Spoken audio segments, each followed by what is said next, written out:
Hi everyone, welcome to episode 89 of the ITSM crowd. Yeah, shocking, isn't it? Our theme this week is shy and retiring. So we've got for our guests this week two people whose experience in service management really could fill a book on its own, but who are coming towards the fun part, I guess, where they get to pick and choose what they do and start to think about retirement. So we're going to talk about this. We're going to talk about what they've learned. We're going to talk a little bit about what companies need to think about in terms of planning for people leaving the organisation. And I would remind everybody who's watching that you can ask them questions as well. We've got the YouTube comments which will come through to us. So if we see here, we've got a hello from Simone. Hi Simone, thanks for watching. But if you've got any anything that you'd like to ask them, anything that you'd like to know about maybe the end of your career, please do pop it in the comments. We will bring it up on screen and we will deal with it during the episode. So welcome to everybody who is watching us live, and we will start with introductions. And Daniel Batdan, I'm going to come to you first to tell us a little bit about yourself. Okay, thank you very much, Claire, for hosting us. I didn't mean to go into IT when I was 16, 50 years ago. But I ended up as a tape librarian and then as a key punch operator because they saw I could type, and never really left. So, worked my way through to vice president of IT for a bank. That bank got bought by a bank that got bought by a bank that got bought by a bank. And then they transferred me to the Bahamas for 4 years. So single, have to go to the Bahamas, tough decision, did it anyway. And worked a lot with IBM, did a lot of great stuff with them while I was out there. Met my wife, met a nurse who became my wife. And then she convinced me to come to England in '99, where for another bank for 5 years I worked. But this bank had a habit of firing up, and I'm sure Ivor knows these types of stories. You fire up a big program, and the moment the program's finished, you fire everybody that was on it. Mm-hmm. So at that point in time, I had never since 1974 had Christmas or New Year or Thanksgiving off. And I decided I was going to have it off, and it was such a nice experience. I went into consulting and went into training and did ITIL training, and ITIL got me into DevOps, and DevOps got me into Lean, and Lean got me into Agile, and then I realized they were all marketing terms. They were all the same. And controversial. Hey, no. They were all the same. Well, they are all the same. You're trying to do something with technology to help people do something. Mm-hmm. Okay, call it what you want to, but that's all we're trying to do. Yes, there's some leadership stuff that has to go in and all the other stuff, but that's true in anything that you do, whether you're an accountant or HR or whatever. There's leadership issues. Get over it. IT is nothing special. And now, 50 years later, I have an opportunity to say the R word, retire. But retire to me means, contrary to many people who have, written me, doesn't mean that my life is over. Retirement means that I can still share knowledge. I can still partake in LinkedIn discussions, but I'm not looking for next. And I think, Claire, Ivor, you've been freelance or by your own for a long time. 20% of what you do is for a customer, and 80% of what you do is thinking about how to attract the next customer. And where are you going to work the next thing? And Ivor and I were outside of a pub several years ago, and Ivor looked at me and said, when are you going to start doing things only because they're for fun? And that got me, that got me thinking that he's got a point. I say yes. And what I need to do is I need to say, okay, yeah, that's interesting. Or actually, I can use the no word. Mm-hmm. And it's nice to have that type of freedom. So as I wind up to Mr. Ivor, I'll turn it over to him then. He can say his story. He got me into this mess, by the way. He started this ITSM thingy. I fully blame him. No, I'll take the blame, fair enough. A very different background. Well, my background is very different because I'm not in IT, never been in IT, and have never claimed to be in IT. I started proper work as a civil servant in the Forestry Commission, then spent some time in prison, working for the prison service, doing time and motion studies and manufacturing, and we did a lot of process improvement work for the stores system for the prisons. So we stored all prison equipment and 1,000 Green Goddess fire engines and things like that. And then they decided to computerize the stores, and they brought me into the project as a warehousing expert. And this turnkey system that was supposed to do everything we wanted didn't. So because it was a government project, they gave us the source code. So I taught myself by reading the source code enough COBOL to make it do the other things we wanted as well, and suddenly discovered that I was officially in IT. Mm-hmm. Sufficiently in IT enough to get extra ADP allowance, automatic data processing. So my background is service management long before it was IT service management. So I want to be a service manager and a process improvement person. And I've never considered IT to be special or different. And I think that's been my perspective all the way through is, why are you calling it IT service management? Why are you calling it an IT service? I bet I could break it by taking out something that's not software or hardware or networks. We did it once. We locked a door and everything stopped. Well, we can't get in. If we can't get in there, well, we've broken your service then. Yeah. So which bit of software has gone down? Nowadays, of course, the lock on a door would be software, so maybe. So that's my background, and I did what you do in big organizations. I applied for a job because it was a promotion. And then after I got the job, I asked what it was. And they said, oh, well, you're in the GITIM branch of CCTA now. GITIM stood for Government IT Infrastructure Management Method. And they decided it wasn't going to be a method, it was going to be a collection of books. So they changed the name to the IT Infrastructure Library. Mm-hmm. And then basically, having got there by accident, I lived off the accident ever since. So that was, I went freelance for a while, then I joined IBM for a while for personal reasons, then went freelance again. And so I've been sort of powering down and not doing the kind of things I didn't want to do for a long time.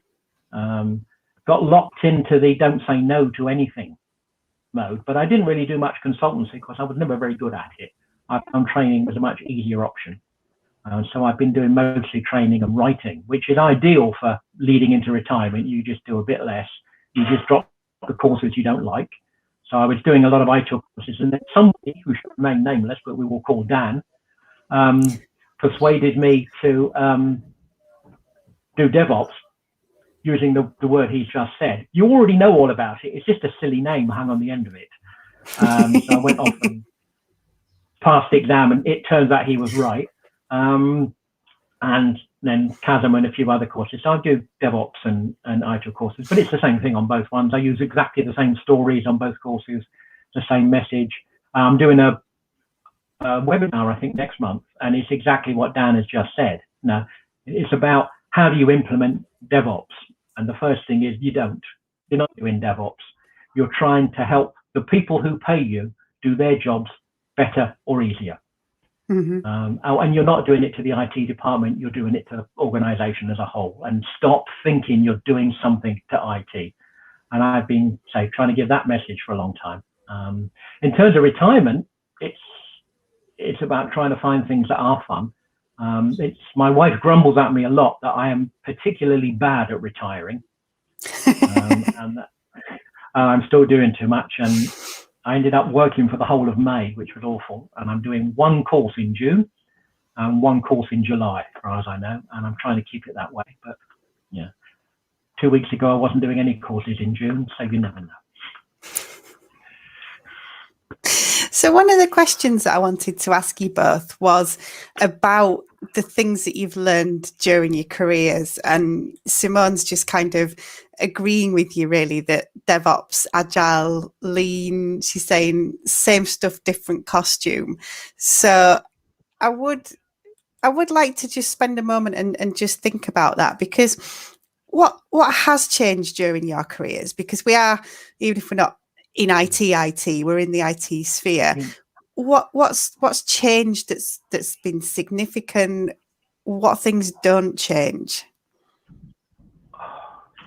Well, I think the two biggest things that have changed that I see is technology. I used to write business cases for technology because it was, the glitzy, faster, bigger thingy, next thing on the block. We needed it. We were going to use it. It was going to make us tremendous type thing. And it got to the point to where actually nowadays there's very little that people can do with IT that will grow their business or attract organizations, especially now that COVID's hit and the world can't go anywhere, without some form of technology. Mm-hmm. I mean, the pizza shop here changed their entire website, the way that they do ordering, because they needed to be able to attract people to come and get takeaway pizzas. But they realized that their pizzas and their pizza menu was just like everybody else's pizza menu. So they glammed it up. They had some fun with it. And people just line up to go get it out of our little village. So they're having fun. I think, hello, doggy.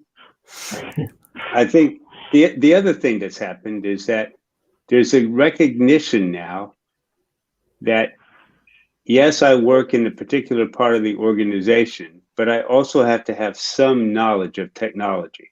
Mm-hmm. I may not understand everything that's happening, but I have to be able to understand some of the stuff that's happening so that I can do what I, am being paid to do. So to me, those were the two biggest changes. Technology has changed tremendously and changed very quickly. And, now you've got AI and you've got bit stuff and blockchains and all kinds of big things going on. And, it's a fun world out there, but it's it's a much younger in person's game. And I'm interested in keeping up, but I'm not as interested in doing it. Mm-hmm. Right. Yeah, it's interesting. In the 90s, I remember classic interview question was, where do you see IT going? And my stock answer to it was, IT back in the 80s, 90s was where cars were in the 1920s. In 1920, 25, if you were rich, you bought a car and a driver. And you didn't expect to understand the car. You sat in the back and you expected the guy you employed to be able to fix it, repair it, keep it, drive it, and take you places. Roll forward 50 or 60 years, and the car works by magic, and you drive yourself. Mm-hmm. I think that's exactly what's happened to IT. And I've done presentations and books and wrote a manifesto called the IT Magician's Manifesto. I'm a great believer in magic. Not my idea. I took it from Professor Ian Stewart and Jack Cohen's book he wrote with Terry Pratchett. You should read that. This World Science book's great. So that's where I've seen. We've now got to that stage where it is as familiar as pencils, which were magic once upon a time. It is familiar as a car, which was some expensive thing that you got a professional to do for. You now drive yourself. We're now at that stage with IT. It's just magic that we just take for granted. You see 5-year-olds in supermarket trolleys distracted with the iPhone while their parents are walking around the supermarket. My 3-year-old knows how to use a tablet and an iPhone and how to put Peppa Pig on their smart TV. So we've got to that stage, and it's a natural roll forward, and it will keep going. And what's interesting, as you get old and you look backwards, you can look back way before me and before the 1920s and all the rest of it. And you can see this is actually just the next logical step in something that's been going on for a very long time, which I suppose is encouraging in its way. What hasn't changed is people. They're still absolutely the wrong thing to use for all the things we have to do. We are still using people to do things they did not evolve / design, depending on your religion, to do. We're not good at it. We don't remember things. We do things inconsistently. We do them badly. When we wake up with a hangover, we have bad moods. Sometimes it works and sometimes it doesn't work, and sometimes we have more skills than others. We are still trying to use these things that are not designed to do what we're trying to make them do. And that's still the biggest challenge that everybody has for a long while yet. I think that is a very good point. So we've got a question here from JM. Hi, JM. What do you think you will miss when you step back fully? And what do you think will happen in the ITSM and IT industry after you step back fully? I can answer that. To the second part immediately. No bugger will notice. Which is good, absolutely good. I don't think it might. The industry will keep going, and it will keep getting into the areas, as Dan said, that are fascinating and novel and driven forward by young people. And that's exactly as it should be. I will miss conversation, and that's what I already miss with the COVID thing. That's the worst thing that's happened about IT, and I sort of got driven out of it. I actually miss meeting people, talking to people. And exchanging ideas and disagreeing with people and sitting in bars and drinking and disagreeing with people. That's what I shall miss the most. Nothing to do with the IT or the technology or anything else, because again, as Dan just said, we brought that with us. You know, I've got a MacBook Pro here that does 1,000 times more things, 100 times faster than the first computers I learned on. So I'm not missing the IT, I'm missing the people. Yeah, I think that's going to be the biggest thing is, and you know, part of me says I shouldn't really be in Facebook, but I am because a lot of the friends that I have on my page are, you know, in the industry, and I have discussions with them. But then there's the ITSM zone page. You can have discussions. You know, the British Computer Society that I'm a fellow of, the ITSM UK, the Back to ITSM, which has, you know, 4,000 members, and you can, you know, have controversy, but the face to face I miss tremendously. As far as what will happen in ITSM, I think I would die happily if somebody got rid of the first two letters. Yes. No, they never existed. There's just a fiction. I understand, but I just wish that every single vendor and all the other stuff just stop saying ITSM. You know, there's 47 problem. There's 47 different flavors of Scrum. Of Agile. And what a lot of people today are saying is that, you know, we do Agile. And I go, that's interesting. What version? What do you do in Agile?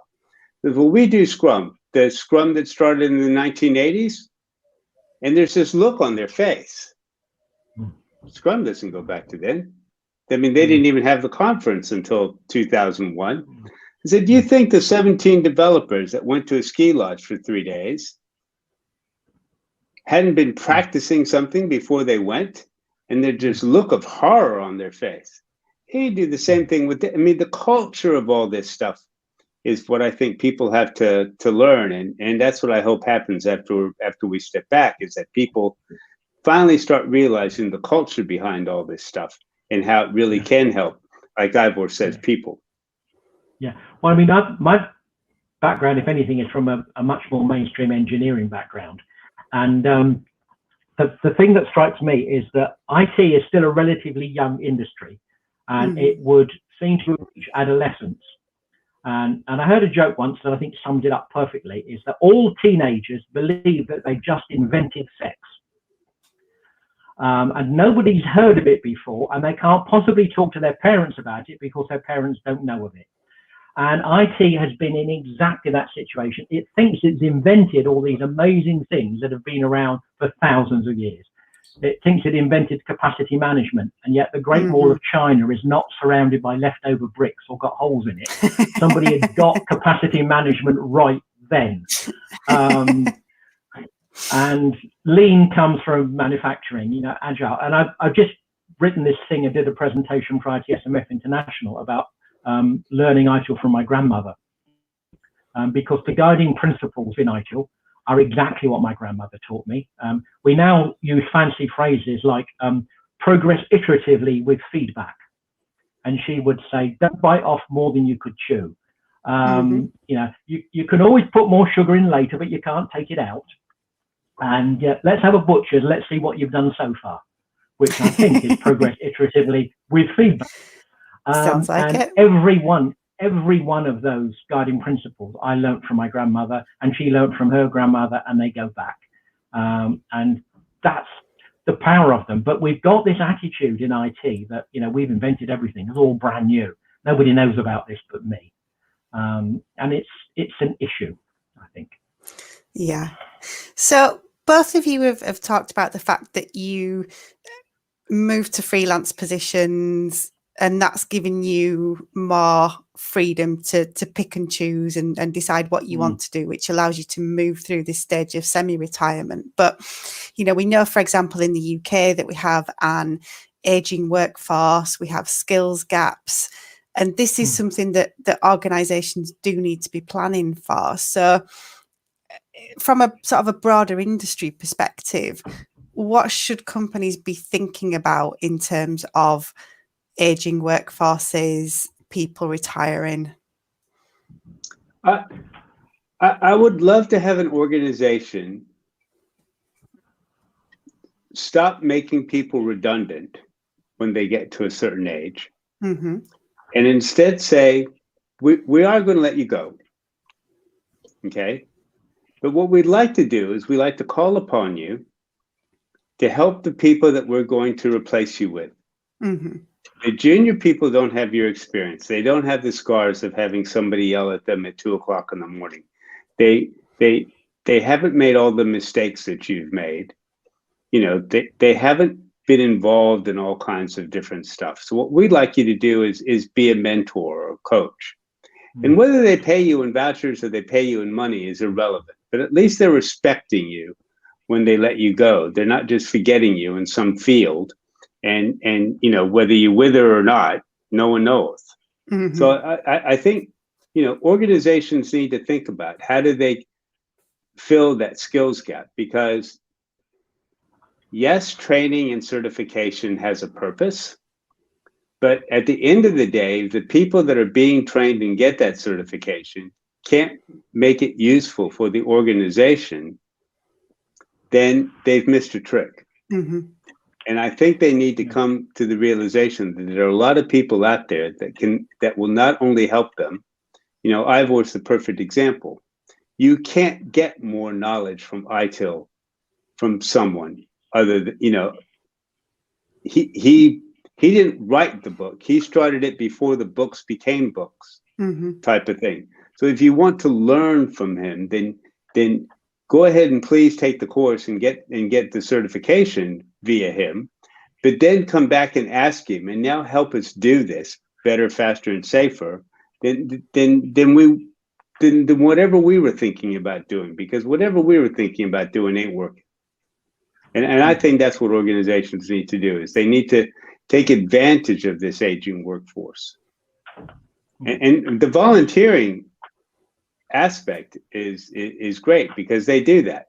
You know, I'm volunteering for 2 different organizations. What do you know, can you help us in social media? Yes.